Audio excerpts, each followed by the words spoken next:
that will be accepted because it goes against the biblical timeline, the biblical narrative, and that's all that All really that matters. matters. Yeah, that's Yeah. crazy. Yeah, it's And strict. it'll be accepted not on the science. They don't even review that, really. They just make a show of it. But the formula is, does it disagree with the biblical narrative? And then it will be heralded, and it will be printed over and over again, and you'll be called a genius and all these things. It's really, yeah, it's and what you say about evolution, that they are so strict when they present science to us and present their discoveries, and present it like they have the 100% knowledge of everything they present, and their methods are measurable, repeatable, and they are so strict, and they're giving each other the Nobel Prize, and elevating each other to, giving each other titles, professor, PhD. But then you look into it, for example, how their method, how they measure age, the carbon method, or how their math regarding Earth, and the curvature, and everything else within science. When you look into it, you see that, wow, they haven't really used those um, repeatable, measurable, proofable. They have done it Mm-hmm. in a room, in somewhere, in some basement, with equations normal people wouldn't understand anyway. What's your thought there? Well, they have international standards, and it's a guise.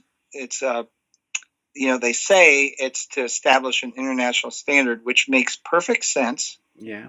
To have a standard for science, like measurable units that you agree upon the truest and most precise standard of measurement, but they don't use it for that in certain cases, like with the Geodetic Society. And I may refer to it with a slightly different name than whatever it's actually Yeah. called, but the international group that claims to have the authority on the shape of the Earth, which they officially call a geoid, which linguistically means Earth-shaped object. So that's circular. That is not scientific in the definition of it. And so they have this, and they establish something, and once that's agreed upon, it is a dictum. Like it's like we live in a kingdom, and the king issues the edict. Henceforth, this gravitational constant shall be this number, and precisely this number, and not higher and not lower. And if you deviate from this, you'll be put into the dungeon. Yeah. And that's basically what happens. And the reasoning that they give, it isn't scientific. It's backing into assumptions. Yep. And it's for the whole shape of the Earth. It's funny, that what they did, Yeah. and I don't know if it was Aristarchus who did it, but by measuring the shadows and the apparent position of the sun, they roughly calculated the circumference of a circle, which is not a three-dimensional object, and they called that the circumference of a sphere when it's just the path of the sun. Okay. At equinox. Yeah. Okay. And they never seem to be troubled by the deviations, from it. The fact that you can't use another method to validate it, and then you have, well, because of this, the solstices, you have a problem. And so they solve that problem by the obliquity of the ecliptic. They solve it with the changing distance of the Earth to the sun. And what that led to was having to fudge, of course, the assumed distance between the Earth and the sun by a lot. And that's exactly what you were saying, is it's so unscientific. They haven't had the distance from the Earth to the sun nailed down to anything close. It's varied from, I don't know the numbers exactly, but something like around 5 million miles to 200 million miles. Yeah. I don't know, like Isaac Newton had something way off, not even close to the 93 million miles that we have. And it's insane. Like the inverse square law, they just have it not apply. And they claim gravity turns things into spheres, but the solar system's flat. You are a teacher. You are a teacher, UAP. Am I right? You have been. Well, I taught for 1 year. Physics. Yeah, physics, a little bit. Physics, no. Well, no, not physics was just part of it. I'd helped. I was teaching it for a year in general science, but it was right before I woke up that I did that. Ah, okay. But yeah, after I started my business, I said, I had it slowed down, so I did a part-time. For that reason, because I have a question, and it's that they say that gravity is a force pulling us down, and then they say that it's the weight that the sun is so heavy and it makes some kind of curve where the Earth are orbiting. But if they say that it's a force pulling us down, I used to have an example in my videos that if we have 3 helium balloons in 3 different sizes, one is filled with 10 liter, the other one with 20, and the third with 30 liter, and we don't want them to rise, we need to hang weights on them. The one which is 10 liter need less weight, and the one which is 30 liter. So the same, wouldn't the same apply on Earth? If there is a force pulling us down, wouldn't then it be needed to be a stronger force pulling a car down, holding it down, and a less stronger force? And in that case, how can gravity think and be an intelligent force? I don't know if you understand my question. Do you have any thoughts about? Well, the way that they describe gravity is, as far as the mechanics of it, is really a pretty good science as far as the predictive modeling of the gravitational field that we experience here, as I say, here on Earth, as they say. Yeah.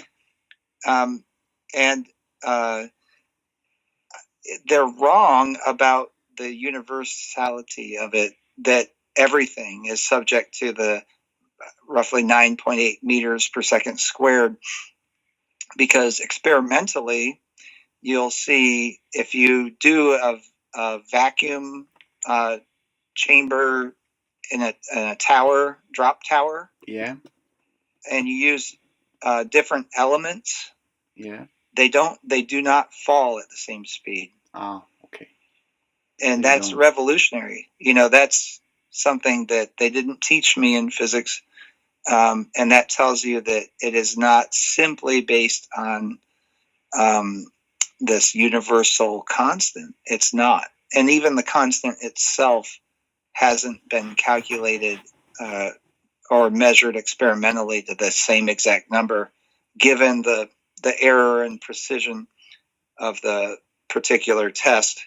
It's close, but it's not, and they can't explain what that variable is, but I think I can by simply saying that the materials used dictate slightly a different attraction. And so the density explains most of the gravitational acceleration that everything experiences, but also the material makeup of it and possibly some other factors. But in general, the science is really good, and they take it and they extrapolate. Well, if you're on the moon, it's this. If you're a very small object, it's that. But you can't experience those things. You can't test them. We can't, and they can't either, as far as we know. So that's all. But if I ask that question to say to a scientist, mainstream scientist, that do gravity need different kind of force to keep a special thing down on Earth? Could they debunk that with their math and theories? Do you think? Well, I mean, if you ask them, well, is it some kind of special kind of force? They'll agree that it is different than the other forces, but they cannot explain the mechanism of action. There's no connective observable field or motion of particles or anything like that they can detect, because they decided about 100 years ago that the word ether and any mention of ether and any idea of the ether is a pseudoscientific, nonsensical reference. And they made that hard and fast decision because it would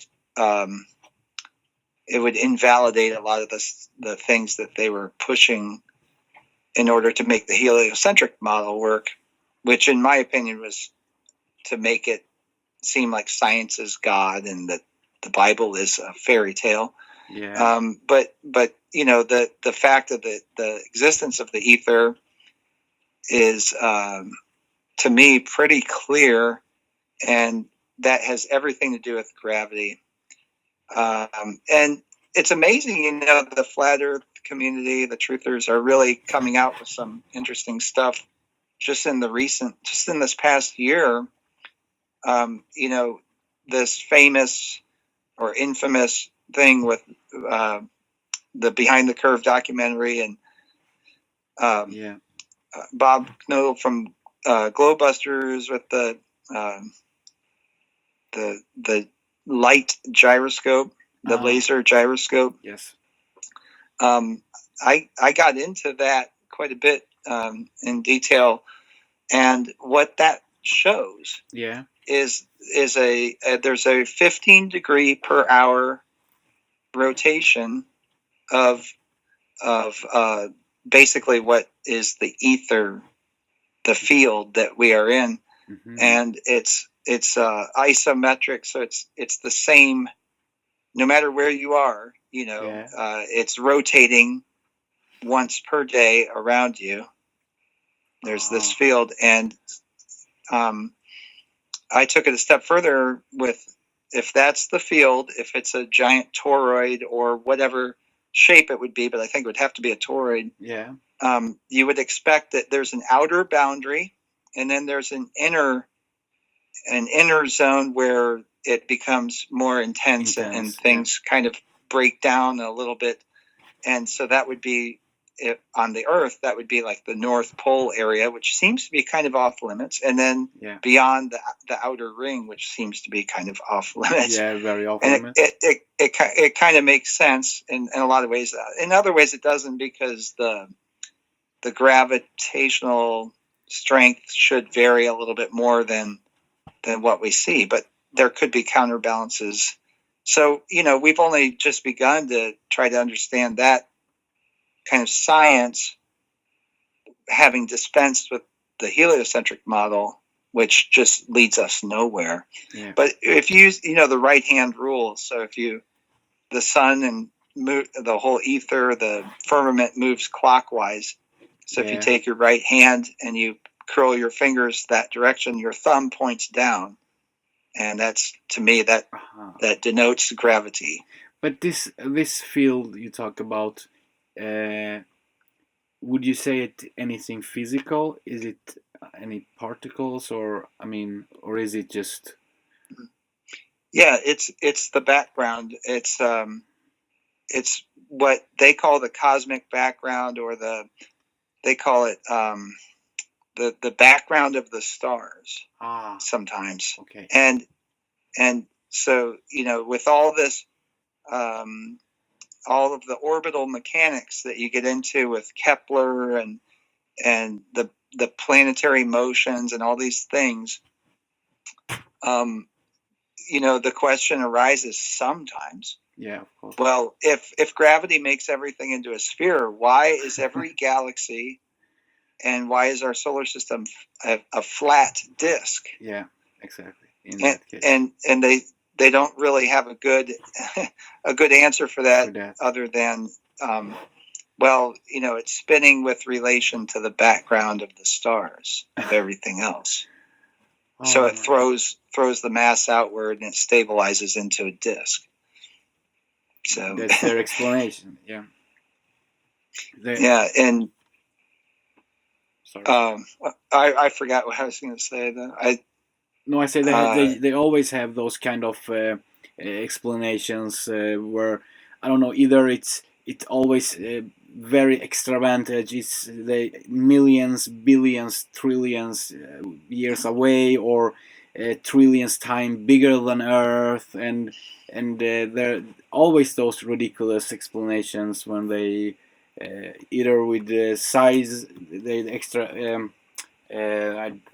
The words escape my mind, but they always have those kind of ridiculous explanation where, if you are not awake, it does sound logical. I don't know if it's some kind of spell or if it's programming, but once you are critical and once you can see through the lies, then it becomes so ridiculous and so easy to understand. But when you are not, it sounds so logical, and I don't know. That's a problem I have. Well, like with I love myths and legends. Yep. I think that's our true history. Yeah. And you go back into myths and legends, and there's nothing new under the sun. The same things were happening then. You had these wizards and witches traveling, sneaking in and infiltrating villages and places, and they would tell these tales of things too large to observe, or too small to observe, or too long ago, or too far away, and they fool everybody into thinking something's going to happen unless this or that happens, and it kind of takes control and it leads everybody astray, and they would finally become wise to it, sometimes too late. The children are all gone all of a sudden. Things like that happen, and then the tale gets told, and I think we're just kind of in the same boat. I think it looks, at first, it seems like, oh, these things are so different, but fundamentally it's the same story. Matt on the channel Quantum of Consciousness, he says that if you can have a basket and fill it with 1,000 upon 1,000 different subjects, and then you can throw them up in the air and throw a dart through them, whatever the dart will hit, whatever subject or word you will hit, and you research it, it's fake or it's designed or constructed or there by design, or and he refer on anything from the assassination of Kennedy and Lincoln until Hollywood and MTV and music and all. He just touched all of those subjects, and we really, if you look around, I feel that this is some kind of war against humanity. Do you feel such something alike when you look in Hmm. Arabia? They are bombing them with bombs. When we look in the West, they are chemtrailing and have fluoride in the water. You look in China, they are vaccinating, and in Africa, they are using the made up wars, and all over wherever you look, it's some kind of war against humanity. Do you feel? Hmm. Absolutely, yeah. And it's well, like the the the thing that I do that always seems to work is I go back to like what did I learn from the Bible about that, and so Yeah, well, we live in the valley of the shadow of death, exactly, and exactly. how could we possibly stand against this international force, and it doesn't make sense that people would work together to kill other people for seemingly no reason like that, Oh, crazy. where, it doesn't make sense. But then, in the Bible, it says, well, it's not flesh and blood We that we wrestle struggle against. against, No, but powers, principalities, principalities. dominions of the spiritual realm that guide them. And that's why you can't talk to some people and say, you know, okay, you're a dentist. You have been making people sick and killing people and things like that Oh with no, they with are fluoride and mercury and these things. they are a victim as well. Yeah, they've been fooled, but it's all been guided. It's above their level. Yes, It's guided above, but there's a limitation to this, and that's where the strength is that we have, as or just any person subject to it. First of all, it requires your consent, yep, and they are required to inform you of what they're doing. okay, And I've noticed that, and it's very important because you do have power over it, and it can be just as simple as when you're at the dentist and they want to do this to you. They absolutely require your consent. They can't do it if you don't consent. They really cannot do it. exactly. And so that's why I'm motivated. I try to make a video every day, Yes, and it's because I believe that it saves lives and improves lives. I know it has. and it does, of course. And I learn a lot of your videos, definitely. yeah, the vaccines issue, Yep. which I haven't made as many videos about that because the subjects that are really crucial and critical right now are the ones that are the most heavily censored. Yep. And so that would be vaccines, Yeah. the fake news, the fake terrorisms and shooting events that are perpetrated as a hoax Yeah. to fool everybody. They really crack down hard on those. And How do you mean um, with the shootings that they are hoax, or they are predicted as hoax? the the if it's on the news, there's a certain formula. It's identifiable any number of ways, but these, and they do it in Europe too. These all over. Yeah. This single lone person tries to kill as many people as he can, and they give some reason. But these shootings, we have a lot of them here. It's the same group of actors, Yeah. and they set up fictional identities, and they carry out basically what is a drill, or you could think of it almost like street theater. Yep. Yep. And it's filmed and it's put on the news, Yes. And the FBI goes in. The regular police don't handle it. No. All the special agencies swarm in huge numbers, and there are certain things about it that there are always elements. And Matt notices this very well. The elements of the ridiculous. Yeah. And so I have like the videos. I've made videos that people maybe you haven't seen, because as soon as I make it, it's blocked. I get a strike. I can't show it. But I have things that are absolutely undeniable evidences of this. People like in the Las Vegas event that they had, where there's a guy in the hotel window with an automatic rifle shooting people, and there's no blood anywhere. Yeah. And I had a video just simply showing the news. It's just a replay of the news with my commentary over it, which is my right, freedom of speech. And I wasn't ridiculing the so-called victims. I could have, and I should be able to, because they are not victims; they're victimizers. Yeah, they're actors. But they're going in and they're smiling and laughing. There's no blood, and they have like bandages and towels wrapped around just their arms, and they're just being wheeled into the hospital, and there are all these people just like in a high school play or high school musical, and without the singing.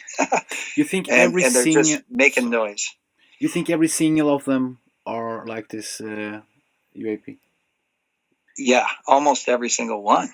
Yeah, it's crazy.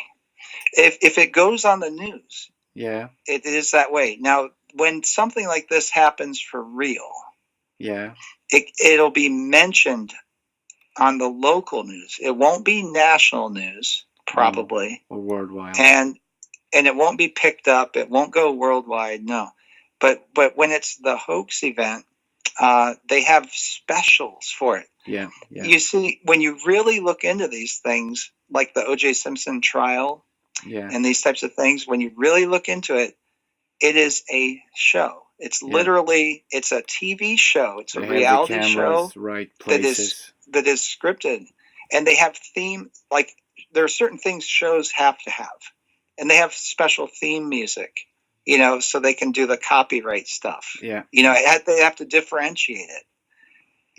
I figured that out. I don't know if anybody else has, but they have the special theme music. They have, the same actors. See, it's a small group of people perpetrating this, because if it was a large group, they wouldn't have to reuse the same bad theater, like street stage theater actors, and they wear ridiculous disguises. It's one of these things that really shakes up your worldview and your reality when you look into it. And one of them is, the movie The Truman Show. Yeah. There's a guy, an actor named David Wheeler. Which of them? What? So he's famous for playing the father of a victim. Yes, David Wheeler. No. Yes, the FBI agent. Yes. Yep. Yeah. And then that was one of the things, like, a lot of people think, they're just playing with us when they do that. Can you explain it? So. Can't you explain it for the audience, UAP, please? Yeah, sure. So there's this certain actor who, his wife is also, she's an actress, and they've been in various TV shows and movies, including The Truman Show. When Truman starts to wake up, he realizes that the same guy who played one character in The Truman Show was now playing a different character, a jogger. Now, this is in a deleted scene. Oh, my God. But I put it in one of my videos because I couldn't believe it when I realized that actor was the same David Wheeler, the same one. So in The Truman Show, he's wearing shoes, and his shoes have, in in marker, it's written the name, his name or the name of the character that he's playing, and it was his shoes were recognized from when he played a different character, and so Truman starts to wake up at that moment. Well, that actor and his wife, who was in there as well, were made popular or famous by being the parents of a school shooting victim of this 2012 shooting that was very, very popularized, and then they went on tour with President Obama to campaign against guns, to try to remove guns from the population, basically. Yeah. Now, in that event where he's the father of the victim, he also dressed up and played an FBI SWAT team person. And he was hiding from the camera, but he didn't do a good job of hiding. And he also did a poor job of playing a SWAT team member. Now, SWAT team is an elite group of the FBI or police force who are specially trained with higher powered weapons. So they are absolute experts when it comes to the rifles and the pistol, whatever, sniper rifles and different weapons that they have. Yeah. Well, in this event in Connecticut, he's holding the weapon by the magazine, which is, the cartridge that holds the bullets. So the very same gun that's being targeted, that because the United States population in most areas can purchase this assault rifle. Yeah. He's holding one of those, I think it was. Yeah. And he's holding it with the barrel facing behind him and up. Oh my so that God. if it fired, it would have gone into the crowd behind him. and he's walking and he's holding it by the magazine, which easily detaches and it could fall. And then these guns have the firing pin right next to the bullet. If it gets slammed hard enough, it will fire. Oh my God. So he obviously has no training, no skills. Experience. It makes perfect sense that he's an actor, and of course he is. Yeah. And so it was something that just made it extremely clear. And if you show him at all, it's heavily censored. It's amazed me, UAP, very much. I at the same time I see these lies and these actors and acts. At the same time, something within me says that how can so powerful media with so much money, and they can I mean, just watch Netflix. How many series do they play? How many actors do they have that they need to reuse? It feels like they just want to. Matt mentioned that they want to leave bread crumbles behind them, but before they do, they soak them in their urine. Yeah. Like, what is it? Can we be sure and say, okay, everything is a lie? Or yeah, that for sure we can say, because we can see the actors, but can we say that it is because of this or that? Do they have any reason? Is it any ritual? Do they need to tell us anything before, or do they want to catch attention of those like you and me? No, I think they want to go undetected, but there's a hierarchy. Yeah. And because it's a pyramid, because it's the Illuminati pyramid, only the ones at the top can really know. So they require all the way through the deception of the the group below.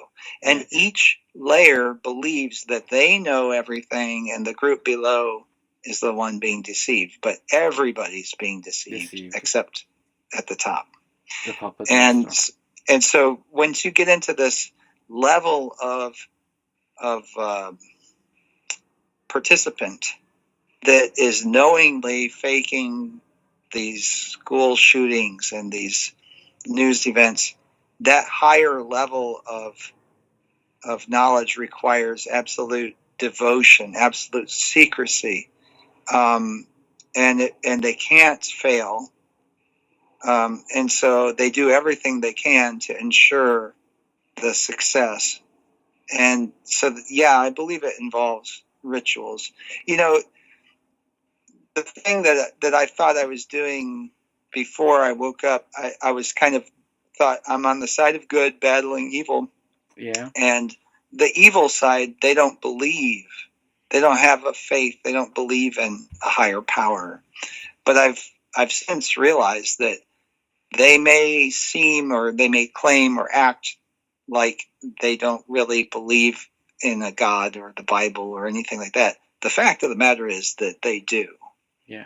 And they're more religious than anybody realizes. They're extremely fundamentally religious. Yeah. They are devout to their religion. And nobody at that high level isn't religious. Nobody at that high level is atheist, in my opinion. Yeah. You can't be. The things they've seen, they can't be. But it's completely different. They're not in favor of Jesus. They're not in favor of peace, love, the golden rule. It's Darwinism, really. Yeah. It's but as you say, probably the Wall Street fanboys and those below, they are probably atheist and think that it's cool to be atheist and that it's something everyone above them are. But as you say, probably a couple of step above, they are more religious than anyone can imagine. Yeah, like the Wall Street level people, they'll come across these things with these rituals and things like that. Yeah. And they think that the people above them are fooled. And they think they know the people below them are fooled. Yeah. And they think that they're in the very right exact spot. Yeah. But in fact I believe they're fooled, and it's like that in so many areas, and as well. And it's not just NASA where they create a structure to make children and young adults think that, if you work hard, if you're smart, you can succeed in this way or that way within this corporate system or this academic world setup. No, it's not really going to work that way. You have to be independent. If you're going to be successful, you have to be independent. And for now, that works. But there's an artificial barrier to a lot of these disciplines, and to get up higher at the higher levels, you have to start to participate in these things, and that's an area I don't really talk about much. It gets really dark, and it's not verified. Yeah. I certainly don't want to verify it, but the evidence is mostly circumstantial, but it's quite a bit of evidence, and it's very troubling, at least. But the majority of what we see with the deceptions, I think, are just people who are themselves deceived or guided by something that they don't understand or recognize. So, yeah. Most Freemasons, like every Freemason I've ever known has been an upstanding, great model citizen, in so many ways. Yeah. And a good person personally, person to person, in the family, in the community, in the church, or in the school, or wherever they are. Yeah. You would love to have a town full of them. It'd be the most pleasant, prosperous, kind, friendly, generous town. But what's the problem then? And the problem though is that they go along with this idea of this secret knowledge, secret society, and this compartmentalization, which is, if you think about it, just a construct or a structure whereby the majority of people could potentially be deceived and manipulated. Do they strive from? I mean, does every Freemason strive to be? I mean, not maybe to 33rd level, but to come up to maybe 20 or higher. Is it a desire they have, every one of them? No. No. Most of them get in because their friends or the group or their workplace or the environment they're in. There is a kind of a majority, and it's just for camaraderie. And it's on the level of when children have a clubhouse and they don't want certain neighborhood kids in the clubhouse for various reasons, and then they can play better or whatever, and that's all they do, and that's all they know. It's Freemason Lodge, they drink beer and they talk about golf and bowling and whatever. Okay. And then they have these odd ancient ritual things, but what they're doing is giving out like an award for community service and stuff like that. Harmless, okay. good things, and they don't understand the higher levels because that's part of the structure is they don't share that, but they're not worried about it based on what they've seen. There's nothing to worry about. But for me, fundamentally, I think the idea of the secret society is troubling. I mean, I understand, with government and things, you can't share all the knowledge you have about everything, and I don't do that in my personal life, Yes, exactly. But when it becomes troubling is when you see the symbolism, the occult symbolism, the crime, and the ties to these darker metaphorical images and things like that. Entities and darker realms, and I am and that's where once it clicks and you understand that it's not flesh and blood, it's not human beings deciding there is some of it, but how could one or two people possibly poison an entire nation through the water? Yeah, exactly. That's ridiculous. Yeah, you'd be hung on a tree. Yeah, for pushing that.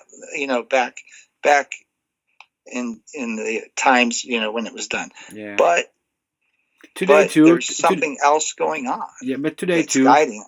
If you don't have help, if you don't have a higher power who can support you, you couldn't poison the water of a whole city, of a whole country. You couldn't fly airplanes for I don't know how many $1 billion every day worldwide with chemicals.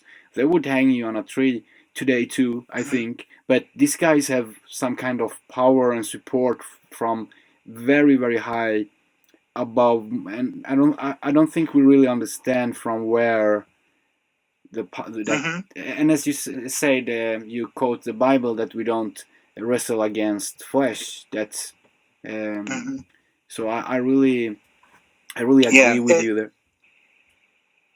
Yeah, it's definitely, there's a spiritual side to it, and it's the more, like Matt says from Quantum of Conscience, it's the more advanced levels of understanding this truth and what it means, and I don't know if he's on the same path, because I don't hear him talk about God and Jesus in the Bible as much. No, he's not Christian, but he talks about that he believes in God, and he's very I mention it in my videos that he tipping on his toes when he talks with Christians, because he always says that we may not believe in the same God, but we're sitting in the same boat, and so he's not really Christian, but he always referred to God, and he referred to the beast system, the 666 beast system,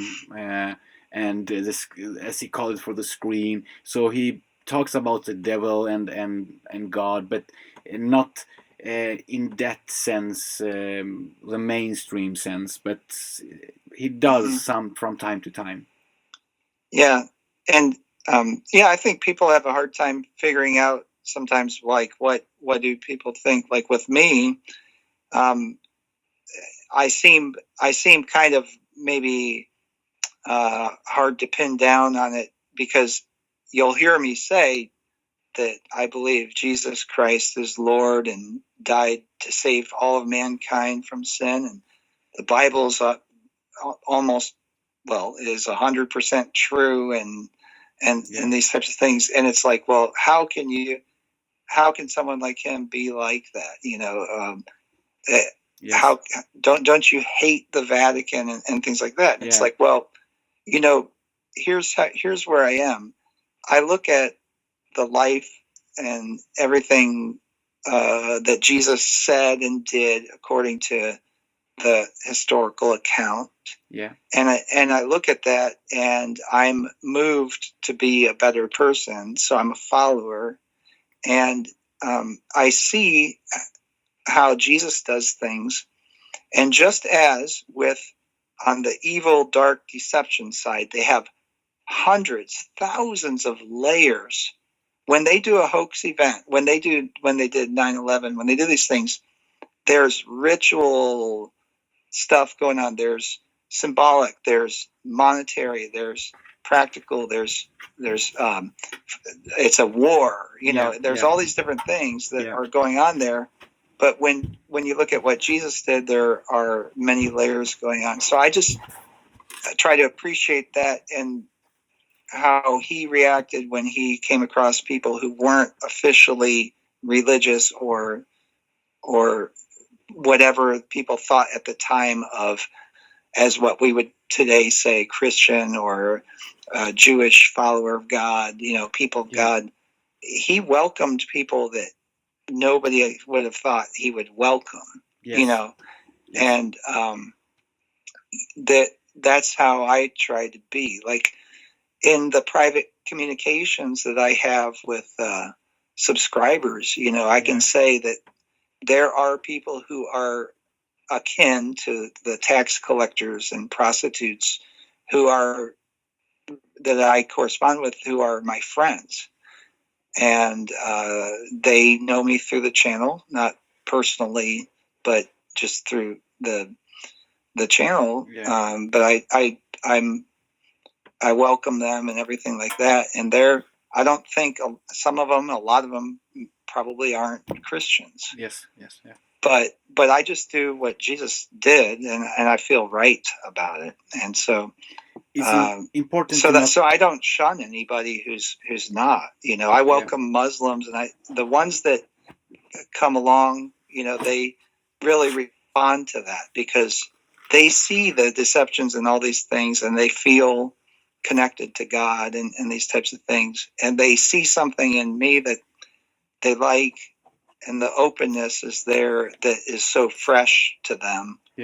That they really appreciate the stuff that I do, as far as the truth stuff, but also when I do touch on the religious things, where they would normally have recoiled from the Christian type stuff, but I just try to have it be inspiration and not imposition. Think your work touch. I think sorry I interrupt you, but I just wanted to put in this. I think your work touches your audience, no matter if it's about religion or if it's about giants, even your humoristic musical work. So that's my experience, at least. So and I know you appreciate it, all subscribers. Oh yeah. Oh, thanks. I get some criticism for the humor.